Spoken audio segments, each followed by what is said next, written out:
right, hello wine drinking people. Time for more of what I've had to drink yesterday, and a visit from the Brackovic family, one of the most famous families in the New Zealand world of wine. That's right, Kumeu River started in 1944. Wow, long before anyone even thought that you could make great wine in New Zealand. And you know, it wasn't until the 90s that the wines in New Zealand really became famous. Well, they planted Sauvignon Blanc there in the 80s, and then boom, all of a sudden it took off.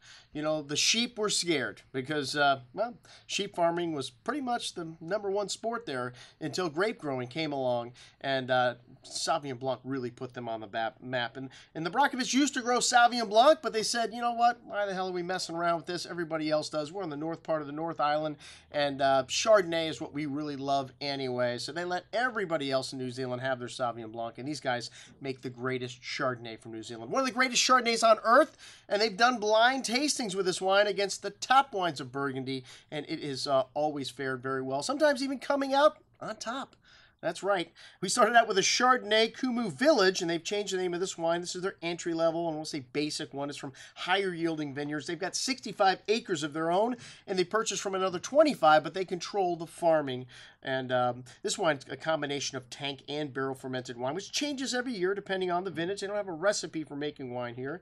And this is 100% mallow, and you get a more mineral-driven style of wine, a very reductive style of wine. These guys use screw cap for everything. That also leads to a little more reduction after the wine's bottled.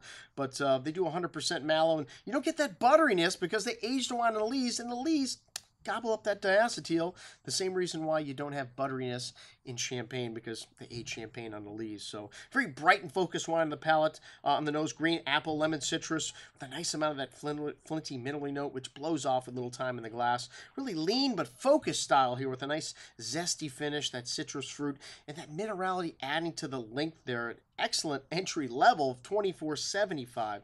All right, the Kumeu River Estate. This is their bread and butter wine, and this wine, like I said, they make it in a more reductive style, so you really notice that flinty, minerally note right when you open it up. It's kind of gets a little bit more intense as all these wines go on, and a very Burgundian style Chardonnay, a nice amount of white apricot, green apple fruit, zesty lemon citrus, and again that flinty, minerally note really standing out as the wine opens. As it was opened up, as it opens up, you notice the concentration and richness in this wine also crescendo. And for a leaner style of wine, man, this wine is not lean in nuance. On the second day, much bigger. I recommend decantering these wines. A lot of people look at you weird when you say decanter a white wine, but the great white wines of Burgundy and great Chardonnays need a little time to open up. This wine's got 6.5 grams of acidity, so this is a whopper, man. This is a wine that will age for a decade, and you know, 6 to 8 years is when they recommend a Kumeu River. $41.75, definitely a step up in concentration, richness from the Kumeu Village. And then we get into the single vineyard wines. This Coddington wine is a grower Chardonnay, and used to be blended into the estate until 2006, but they found that it was very distinct and very different, so they started making it as a single vineyard wine. It's got a lovely, fresh, zesty lemon drop citrus candy with green apple, kind of that flinty, minerally note, the stone fruit, fleshy peach going into apricot. 25% is new oak, a little bit more heavily toasted here. You got more fruit so it can handle it. That nice vanilla cream note to the fruit. It's a warmer site, so like I said, a little bit more fruit in this wine.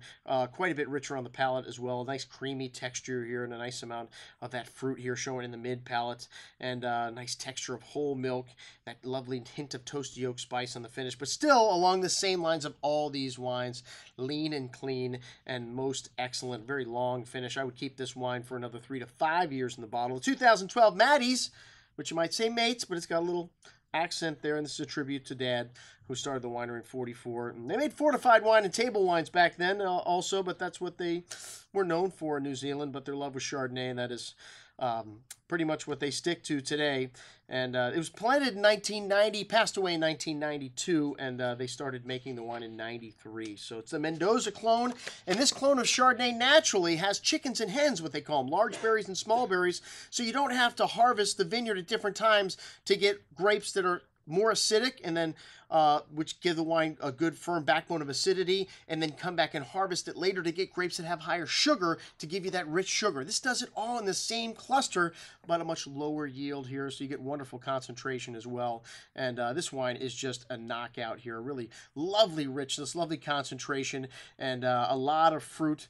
It's got that acidity to back it up, that lovely minerally flinty notes, and a long layered finish. This wine needs a chance to open up. You definitely want to decanter this wine.